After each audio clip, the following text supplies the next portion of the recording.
Interrogé par Audrey Crespo-Mara dans le cadre de l'émission 7 à 8, diffusée le dimanche 5 novembre 2023 sur TF1, le ministre de l'Éducation nationale, Gabriel Attal a révélé comment la maladie de son père l'a poussé à lui révéler son homosexualité. Visage incontournable du gouvernement français depuis la première élection d'Emmanuel Macron comme président de la République en 2017, Gabriel Attal occupe actuellement les fonctions de ministre de l'Éducation nationale.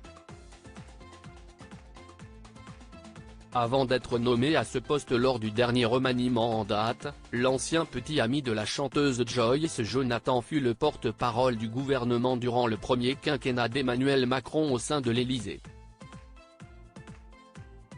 Il a ensuite été promu ministre du Budget, puis de l'Éducation nationale.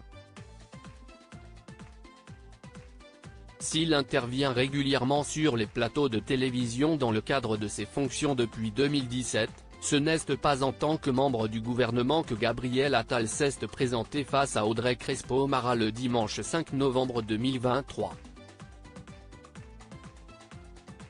Ce jour-là, l'ancien compagnon de Stéphane Séjourné a évoqué le harcèlement dont il fut victime durant de très longues années, dans l'émission 7 à 8 sur TF1. C'était un élève de l'établissement qui avait ouvert ce site sur lequel il fallait mettre des commentaires sur le physique des élèves.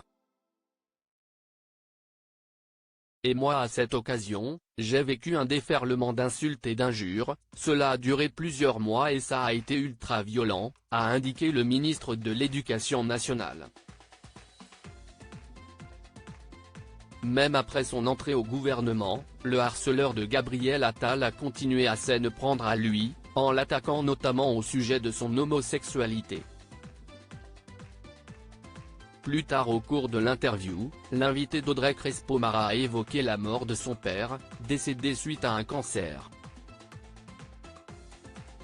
L'ancien porte-parole du gouvernement a révélé avoir parlé de son homosexualité avec son père juste avant sa mort.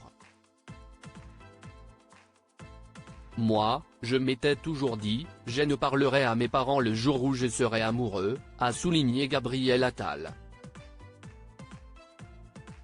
Malheureusement, le cancer foudroyant de son père a précipité les choses. On avait fait le choix avec mes sœurs de ne pas lui dire qu'il allait mourir, a précisé le ministre de l'Éducation nationale. Il a ensuite expliqué que les médecins lui ont accordé 2 heures pour parler une dernière fois à son père, avant que ce dernier ne s'endorme définitivement. Là, j'avoue que j'ai eu un énorme dilemme. D'un côté, il y a une forme de non-dit depuis des années. Et j'ai pas envie qu'il parte avec ce non-dit entre nous. Mais de l'autre, j'étais terrifié à l'idée de sa réaction. J'ai fini par me lancer et je lui ai dit, « Papa, je suis tombé amoureux d'un garçon. » Et là il m'a souri et il m'a dit, « Enfin tu m'en parles. Tout le reste n'a aucune importance à côté de l'amour », a révélé Gabriel Attal. Son père est finalement mort le lendemain de cette discussion.